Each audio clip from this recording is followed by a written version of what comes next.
Ángela Ruiz Robles. Professeure et auteure galicienne, elle s'est distinguée par son dévouement pédagogique et son travail social à Ferrol. Son rôle d'inventeur est remarquable. Elle a breveté une machine à écrire tachymétrique, un atlas linguistique et une encyclopédie mécanique, précurseur des livres électroniques. Il a rejeté les offres internationales pour son invention, souhaitant qu'elle reste en Galice. Son héritage comprend la gestion des syndicats d'inventeurs et sa direction de la Fédération scientifique des inventions internationales jusqu'à sa mort en 1973.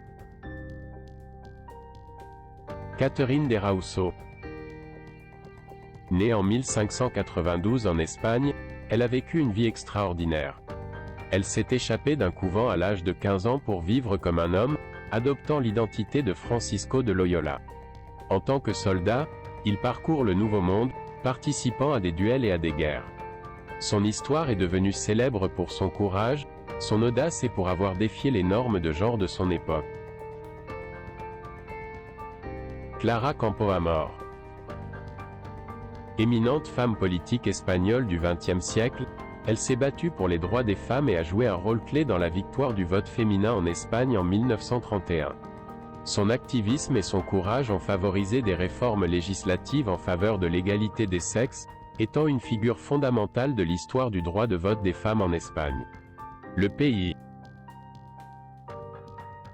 Marie de Molina.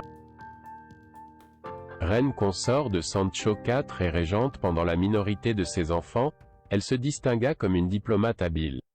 Dans des temps troublés, il assura la succession au trône de son fils Ferdinand IV et protégea plus tard les intérêts de son petit-fils Alphonse X, exerçant une influence significative connue sous le nom de « molinismo ».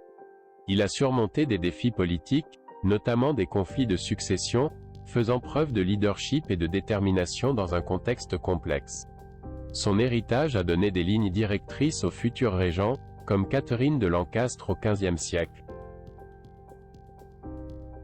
Maria del Carmen Angolotti y Meza, duchesse de Victoria. Elle était une aristocrate espagnole influente. Elle s'est distinguée en tant que dame de la reine Victoria Eugenia et son travail à la Croix-Rouge pendant la guerre du Rif l'a amenée à devenir inspectrice et présidente des hôpitaux.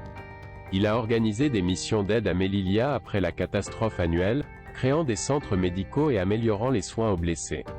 Nommée présidente des hôpitaux de la Croix-Rouge, elle occupe ce poste jusqu'à sa mort en 1959. Son héritage perdure dans son action humanitaire exceptionnelle. Le Comité international de la Croix-Rouge lui a décerné la médaille Florence Nightingale pour ses mérites au sein de cette institution. Il existe 2 statues commémoratives, à Madrid situées sur l'Avenida de la Reina Victoria, qui représente la duchesse soignant un blessé, et dans la ville de Cadix, inaugurée en 1925, identique à celle située à Madrid.